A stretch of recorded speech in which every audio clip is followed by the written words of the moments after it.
China's Hubei province, where the coronavirus pandemic originated, will lift travel restrictions on people leaving the region as the epidemic there eases, but other regions will tighten controls as new cases double due to imported infections. The Hubei Health Commission announced it would lift curbs on outgoing travelers starting March 25, provided they had a health clearance code. The provincial capital Wuhan, where the virus first appeared and which has been in total lockdown since January 23, will see its travel restrictions lifted on April 8. However, the risk from overseas infections appears to be on the rise, prompting tougher screening and quarantine measures in major cities such as the capital Beijing. China had 78 new cases on Monday, the National Health Commission said, a two-fold increase from Sunday. Of the new cases, 74 were imported infections, up from 39 imported cases a day earlier. The Chinese capital Beijing was the hardest hit, with a record 31 new imported cases, followed by southern Guangdong province with 14 and the financial hub of Shanghai with 9.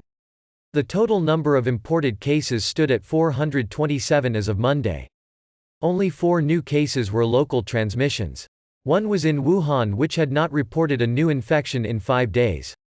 Wuhan residents will soon be allowed to leave with a health tracking code, a QR code, which will have an individual's health status linked to it.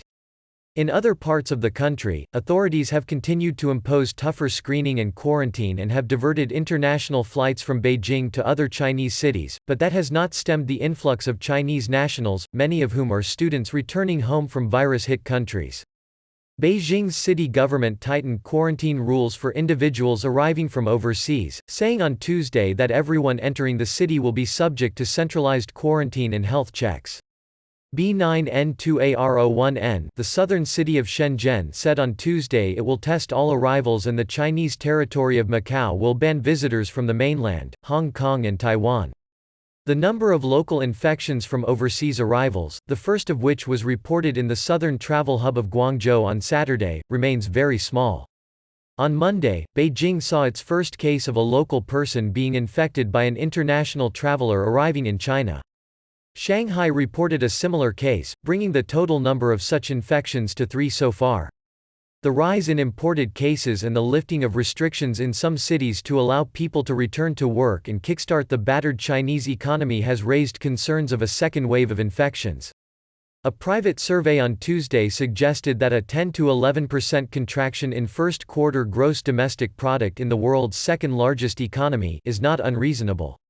The epidemic has hammered all sectors of the economy, from manufacturing to tourism. To persuade businesses to reopen, policymakers have promised loans, aids and subsidies.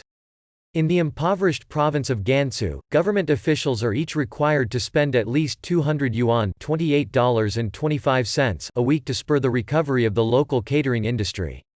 The official China Daily warned in an editorial on Tuesday that maintaining stringent restrictions on people's movements would now do more harm than good.